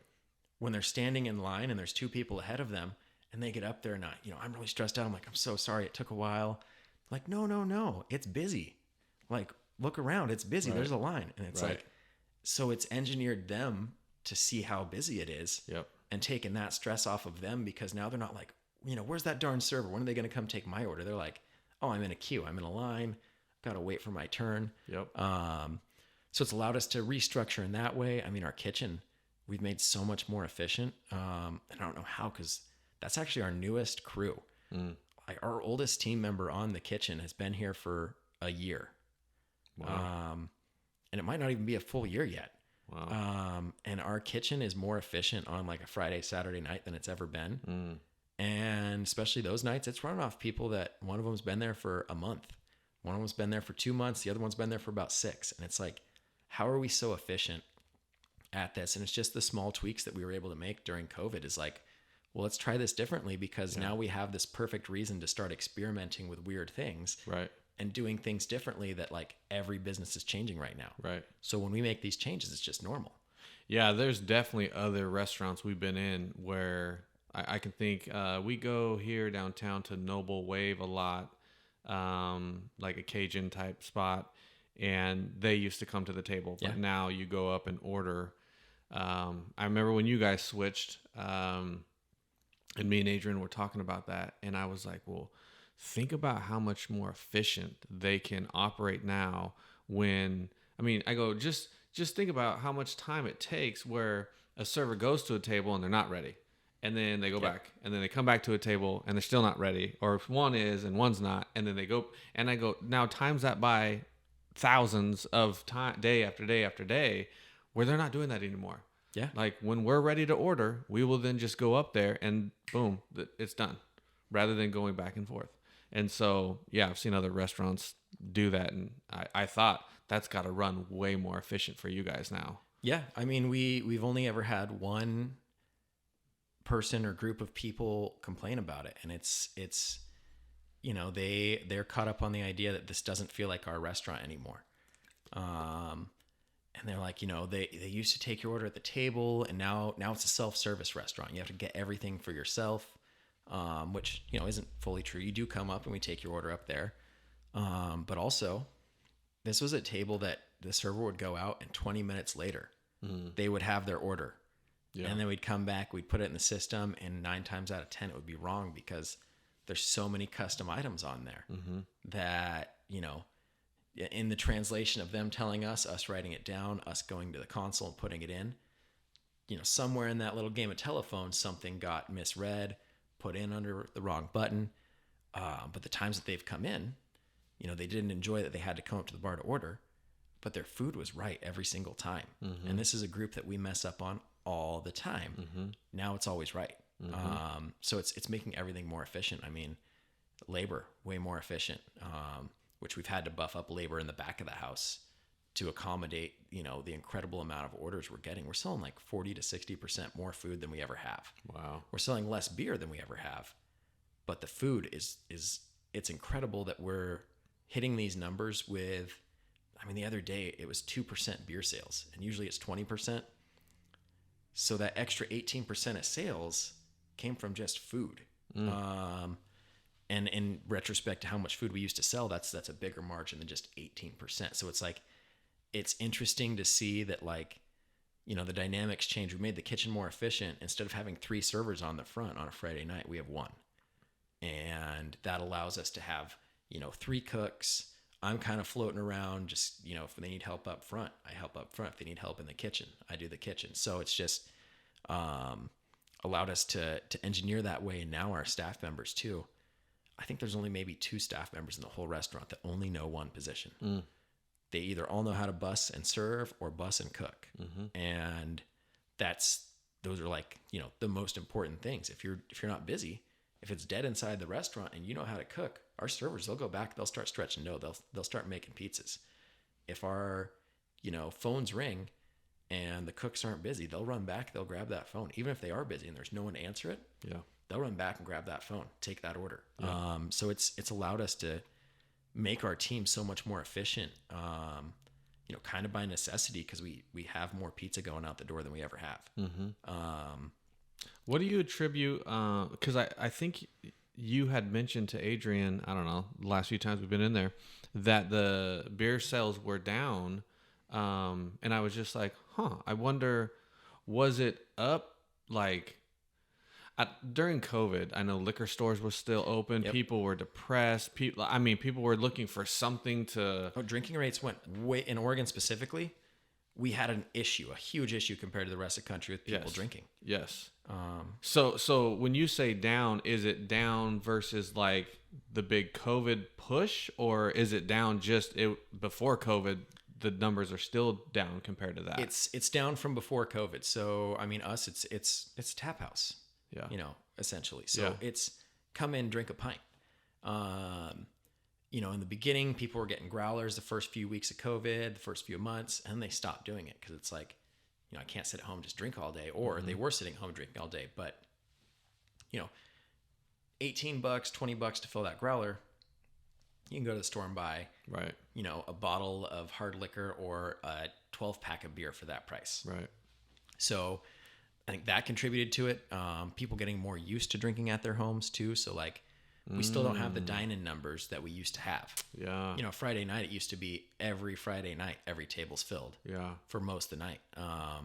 Most evenings, at least half of our tables getting filled. But like some nights it's crazy busy and it's just all out the door. It's all pickup. It's all delivery. Yeah. I mean, during COVID, there was a lot of, there's one thing we talked about earlier about construction. Like it kind of kept going because a lot of people put money into their backyards, Yep. or they built a new game room, or because they were home all the time. So yeah, I guess I didn't think about that. They might be enjoying what they put money into back when everything was closed. Well, yeah, I mean, you guys, kept coming out, when we did have the dine-in and stuff, but other people have just changed their, Yeah. we have one family that used to be in every single week, couple times a week.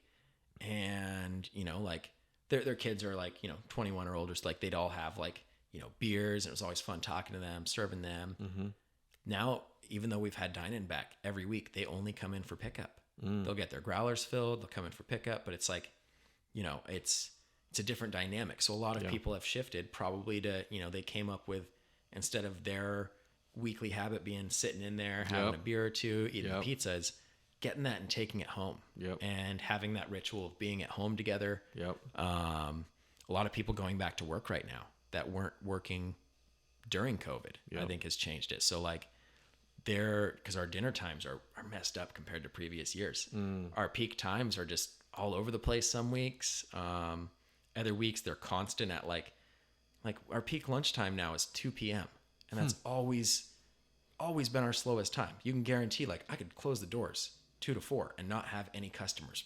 And now it's like, we're not busy at noon when would normally be our peak lunchtime, and then 2 hits and it's like we're overloaded. Yeah. So I think that it's eating at home. We had a canning machine that I bought, and we sold a lot of cans. But it's just it's a higher cost than buying it at the grocery store. So I think that accounts for some of it. But yeah, I'm kind of blown away by the fact that we don't sell as much beer as we used to, and alcoholism spiked in Oregon. Not that I want to support people drinking all the time. Right. It's like, having a beer or two used to be very normal inside of there. Right. So I think that it's just, and I mean, in some aspect, it's a smaller percentage of our overall sales because our food sales have went up so much. Oh yeah. So that's another thing. But yeah, being that popular with mostly just food is crazy for me to think about or to see, because like, a quarter of what we made each day or more used to be just beer. And now it's a small fraction of the whole pie. Yeah. Yeah. I remember, when I think Tom still owned it. And I remember asking him about it. 'Cause I like you said, the first time you ate pizza, you were like, I might want to own this place. And I have never felt about a restaurant, because honestly, I've always just heard how difficult it is to own and operate a restaurant, and how small the margins are and all that stuff. And I've always thought, no way. But Yeasty is the first place where I was like, I might want to like own one of these or franchise one of these, or I believe in it. I love this stuff so much. Like I could get behind this. So it's funny you say the first time you ate some pizza, you were like, I might want to own this place. I thought the same thing. Yeah. No, and there's actually a lot of people that have felt that way. And, I've had a lot of customers over the past 2 years talk to me about like, I talked to them about buying this place, and like, we talked about it. We were drawing out contracts, and it's just like, it's either a lot to take on or things didn't work out. And it's just, The whole thing, I was in the right spot at the right time Yeah. every step of the way. Just, Yeah. a lot of it was luck and chance. I did put in a lot of hard work, but a lot of it was just being in the right place at the right time. Like, had I not failed college my freshman year, I might have graduated with a music degree and moved out of Monmouth 3 years later. Yeah. Like, wouldn't have been there when Yeasty Beasty, well, I'd have been there for the first 2 years that it had started, but then I would have been out of town after that. Yeah. I Well, wouldn't had have your friends not fed you, Yeah. like as simple as that might seem, I mean, that kept you in town. And I mean, when you were saying all that, I was like thinking, and you were like, yeah, I didn't have a house for a while, like a place to live. I'm couch surfing. And I'm like, you went from homeless to a business owner. And a big part of that is like your friends that cared for you and took care of you, that got you to be able to be in that position to have that opportunity. Yeah. And it was all a chance meeting. Like the guy that fed me, even after he broke up with his girlfriend, I had met because I was in the music program with his girlfriend. Oh, okay. And I didn't even know her. It was a friend of a friend introduced me to her. And, like he ended up dropping out of college before our freshman year was even over. And then, the next year when I was struggling and, experiencing that, I think that they had like popped through the drive-through or like in the store when I was working at KFC. And they were just like, oh yeah, I'm back in town. I'm not going to school anymore. Cause they had struggled their first year too, but they were like, I met this really cool guy when I was swimming one day and like we exchanged numbers and now I'm living in Monmouth with him. So it was like crazy that had happened. And then, like I said, even after they separated, it was still like, dude, come by, eat food. Like they completely changed their diet too. They weren't vegetarians at all, but I'd just get a text message, while I'm at work, like 4 or 5 o'clock in the afternoon. And, he'd say like, hey man, we're making black bean burgers today. If you want to come by and have dinner.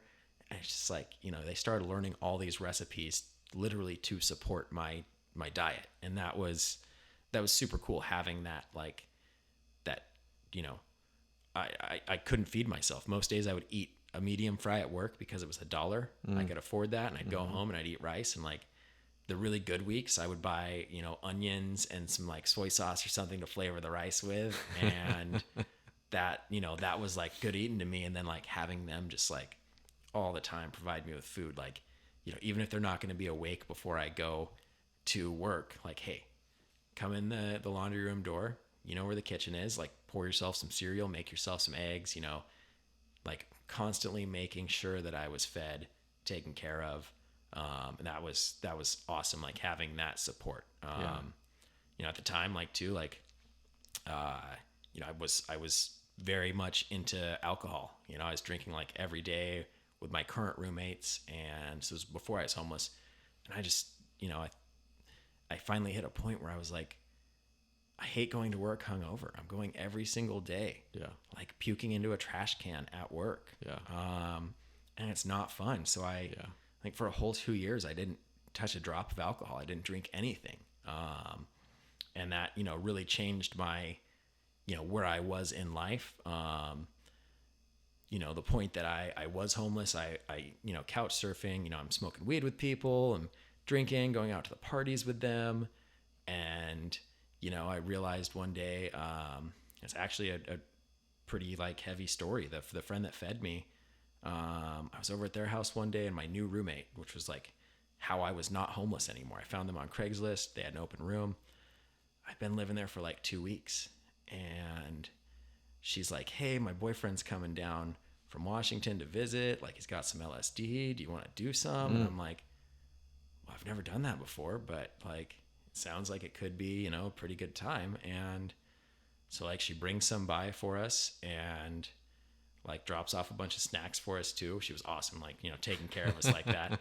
And then they head out to go do their own thing. And like, it's like, I was going to save them, for a few days and like, do it with a different friend. And then he's just like, we could just take one and like, see what happens. We're like, all right. So probably like, 2 hours into it hitting us, I'm having a good time. I'm, not, having a bad time at all. And then I started thinking like, I really got to get back into school.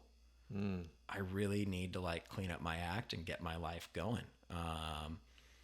And it was just, we went on a walk. Cause he's like, dude, there's this place that I just really got to show you. It's awesome. you're going to love it. And he takes me around the block, down a few blocks to this tiny little strip, probably about the width of this carpet of grass. And like there's sidewalk on one side, a fence on the other side, and these pine trees over. He's like, look at it, man. It's just beautiful. I'm like, this guy's crazy. It's just a piece of grass. Like just this little grass patch. He's like, no, man, you really got to like stand in it and like look up to get the whole effect. And he's just like enamored in it. And I was like, what am I doing here? Like, he feeds me, he helps me out. And this is a really positive thing for me. But like, I'm actively throwing my life away by like, I appreciate him providing that food for me. I appreciate him, doing what he could for me. And like at the end of the day though, I was like, it's what am I doing spending my time here? Like he's feeding me, but like then the rest of my day consists of me hanging out with him and his friend or his girlfriend, and we're all just smoking weed, getting stoned, and that's our lives. Right. I want more out of this. Right. So while he was, busy looking up, I just walked away. I went inside his house. I grabbed anything that I had there that I had left there, packed up my truck, went back home, and then just didn't talk to this person anymore. I stopped communicating with them, and the times that I did, I was just like, hey, I'm moving my life in this direction. And I realized that you were a roadblock for that. Like, I appreciate everything you've done for me. Mm-hmm. You've always helped me out with this stuff. And they at that point were starting to go through like a pretty rough patch in their life. And it was a struggle. I mean, like, his name was Happy. He had this terrible upbringing and like, some bad experiences. And then one time he went out camping, found some random people, and like started talking to them. They're like, well, what are you? Like, who are you? What do you do? And he's like, what do you want to do? And he's like, I want to be happy. Like, that's what I want in life. And he's never achieved that before.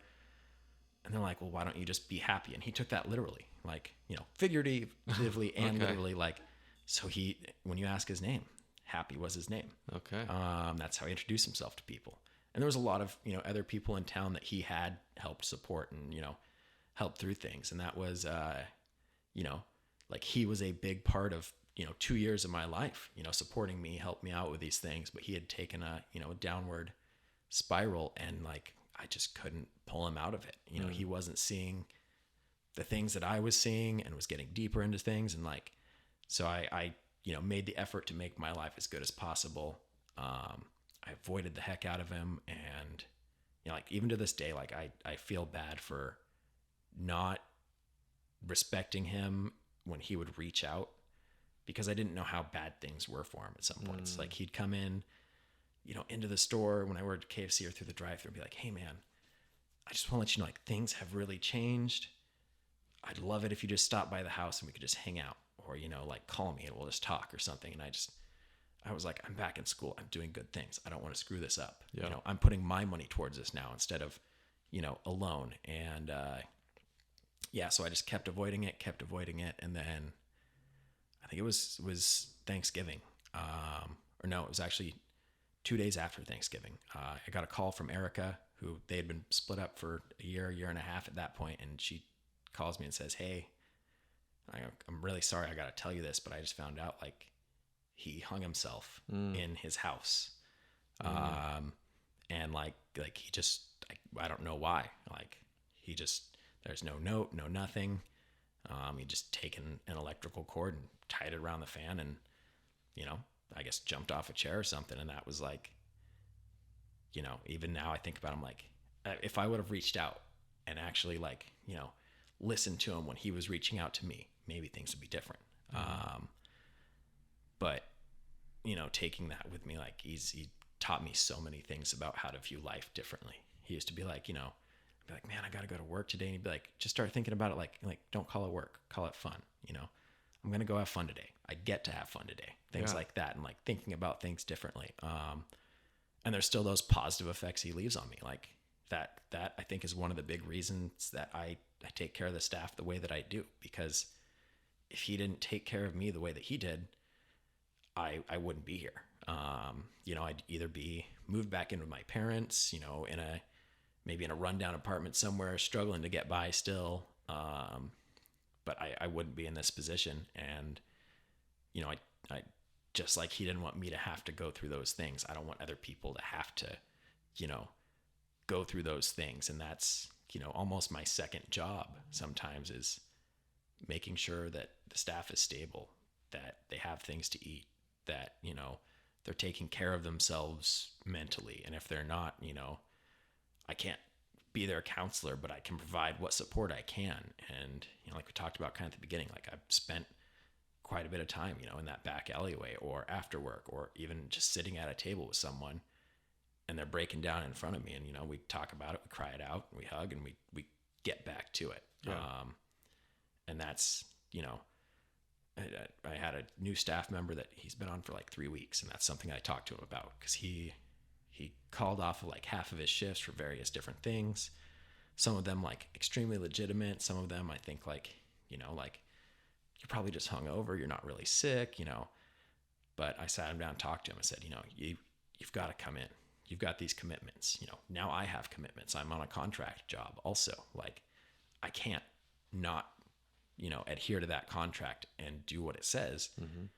And, you know, you've, you know, you didn't sign an actual contract with us, but you've agreed to working and you've agreed to the schedule. These are your days. You know, I know you're struggling, but what can we do to help you? What can we do to make that better? Like, I need to be able to count on you. And, you know, he's had a hard life, and he was telling me that, like, you know, I'm moving into a new place that's going to be better for me, but I'm not going to get the place because I don't have the money to cover the deposit. And I started talking to him about, you know, we're special because I always want to help our staff do mm-hmm. whatever they want to do. Mm-hmm. I want to put them in the best position possible. So I told him, you know, I'll pay you out of my pocket, not out of the store. Just you tell me how much you need to cover your deposit. And so he tells me how much he needs, and I ask him, you know, are you going to be able to buy groceries if I only give you that much? Are you going to be able to get gas to get to work? And he's like, well, my sister helps with groceries. And I said, okay, so what if we double it? That way you have grocery money, you have gas money. You have enough to get by, and then your first month of rent isn't going to be scraping by. And then he started asking me, like, what do I have to do to pay you back? Like, how do I pay you back? And I told him we don't. You know, anytime I give you guys something like that, you're not paying me back. What I want from you, though, is if you know you need a day off, put that on, you know, our scheduling app. Put it out there. If you know you have a big commitment that you can't come into work for, put that on there. If you think you can't make it to work or something, try your best to get it covered. You know, let someone know. You know, be upfront about things. Mm-hmm. You know, you don't have to hide and like veil yourself like you would if you're working at a different job. Like, oh yeah, you know, I got a stomach bug. You can tell me like, hey, I drank too much last night. I was an idiot. I'm hungover. Right. And, you know, is it the greatest thing for you to come into work? No. But there was, you know, a 2-year stint where me and Chris and, you know, my best friend Aaron, who worked with me, like all three of us were hungover every mm-hmm. morning, because every night we would go out and drink together mm-hmm. and take it too far. Mm-hmm. And, you know, we were still able to come in and make that place run. So we know it can be done. Mm-hmm. So you're just asking like, hey, be responsible, because someday you're going to work for someone and they're not going to afford you the opportunities of, you know, hey, I can't show up today. Right. And keeping you on. Right.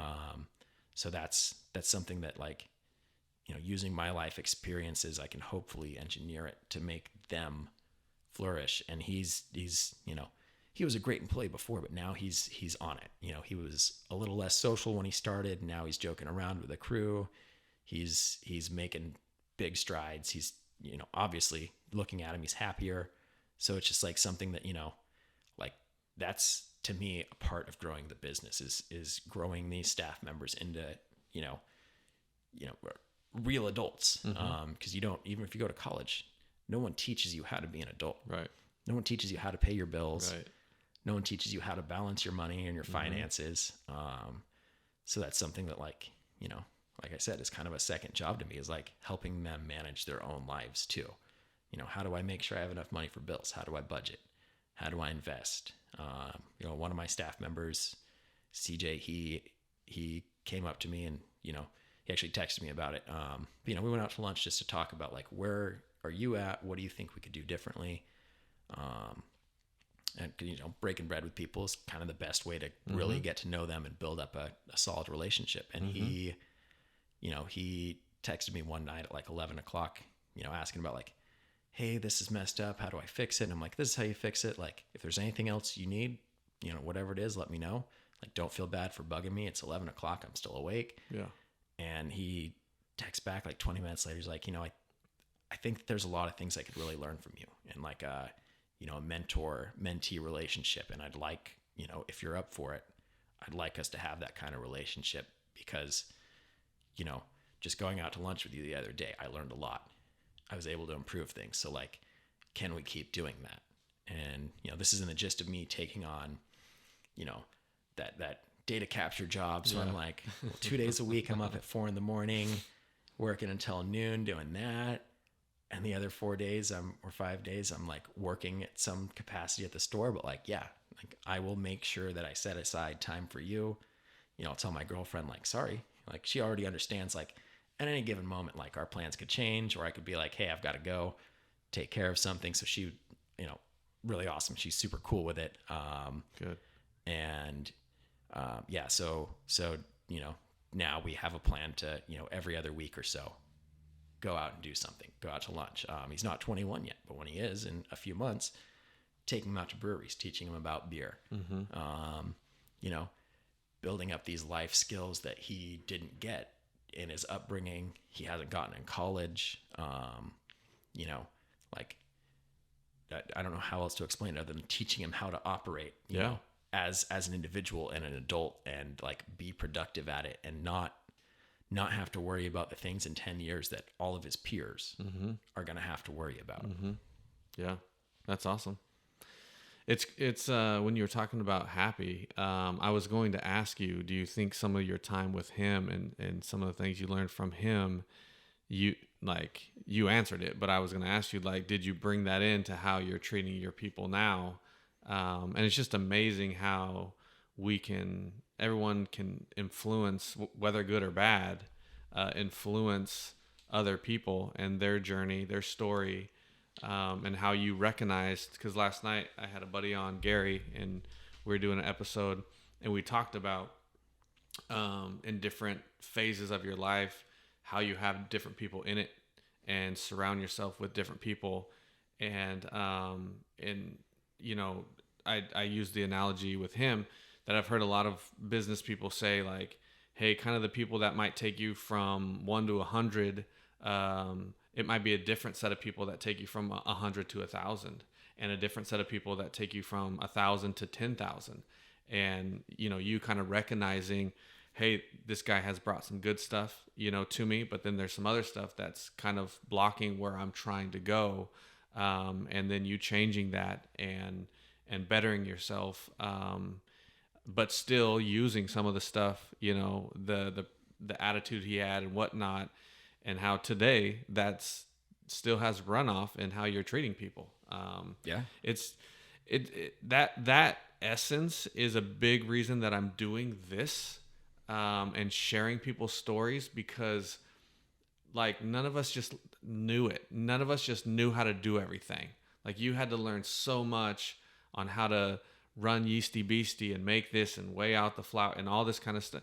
And we're so a part of each other's stories and sharing those, and hopefully how they can be inspirational or give hope, or, I mean, you literally are mentoring someone that might not have received that growing up, of, hey, this is how you balance this and pay that and stick with this. And, I love that. I mean, that's what this thing is all about, is sharing those stories. And so I appreciate you coming on. This one's been fun for me because this Yeasty Beasty has a special place in my family's heart.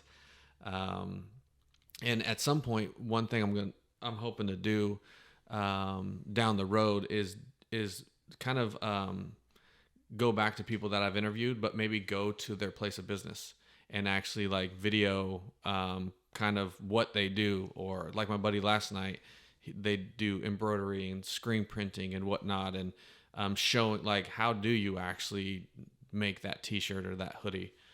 So maybe one day we can come out to the shop and, cause we always watch you guys make the dough and like, I don't know if I'll do it, but it's just something I've thought about.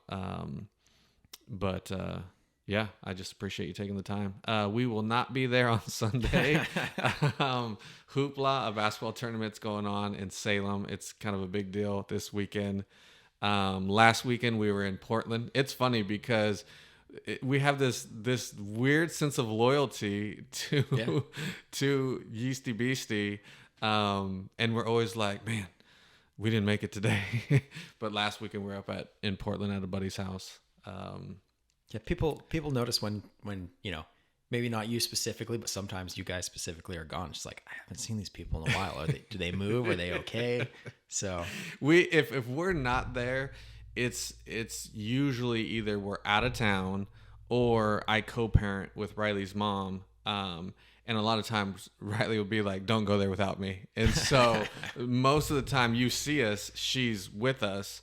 But that's why. And then a lot of times we're not there and it's because she's like, don't go there without me. But yeah, man, I appreciate you sharing all that. It's been awesome. Appreciate you having me on, man. It's been a lot of fun. I gotta talk about a lot of the things that I don't normally share about the business. So that was a really cool experience. Good. Yeah. That's a big layer of all this that I'm trying to make a platform where people would feel comfortable. And I mean, I'm a human, and so I know that everyone has some stuff that they would probably like to share, but giving a forum to feel comfortable to do that, it's where would I share this or how would I share this? But like with this, I like this because someone can share some stuff and you don't necessarily have people questioning you or like the people in your story. Like you get to kind of just say it and then just, I said what I said, and it's out there. So I'm, like we talked earlier, I'm learning where this is going, which is this platform is kind of a unique way, like where you just say it and you walk away. And then if people listen or watch, they hear it, but they don't get to directly, wait, hold on, you said what? Or you just, if they want to ask you about it later, they can, or maybe they don't. So it seems as though that's what this is kind of turning into, which I really like. I like stories. I like storytelling. I think it's really important. Cause you never know. I mean, you talking about the happy guy. It sounds like he had quite an effect on you. And now you're taking it into a business. You're taking it to employees. I mean, you just never know the effect that you could have on people and how important that is and what you speak into their lives and how you treat them. So I just think all that stuff's really important. Yeah. I mean, that situation specifically, like me exiting that relationship when I first did, like, I'm not going to interact with him anymore. I never thought it'd pop up again in my life. It never thought that I would, I might see him again, but, didn't think that it would have that big of an impact on me. And then, him passing away and, used to be like driving down that street, passing his house was just, that sucked every time I had to do it. If I had to take a delivery or something, and now I pass it and it's like, he's had a positive impact, and that's what he wanted to do. Yeah. So, in some way, even though I might have attributed to what happened to him by not being there for him, I hope that I attributed to him fulfilling him, having that positive impact on people, because he, without trying to, taught me a lot of useful skills. Mm-hmm. Yeah, I think that's hard. Like that feeling of, man, maybe I could have done more. And that's such a tough, maybe, but maybe not. Maybe you did talk with him afterwards, or you were in his life a little bit, but maybe it's still the final result is the choice he made. And at the end of the day, it is the choice he made. Not that, you did not make that choice. But I understand that the feeling of like, could I have done more? Last night, Gary has started a foundation, and he was just talking about how he just gave an example or illustration of maybe a kid that's 16 or 17 and getting into drugs and going down the right path. And his foundation is kind of geared to the younger kids and helping them with school supplies and whatnot. And he just said, like, well, if I can get to that kid when that, just 5 years ago, maybe when that kid was 12 as opposed to 17, maybe I could have an impact where maybe he doesn't go down that road. And I think that's all great intentions, of wanting to do that.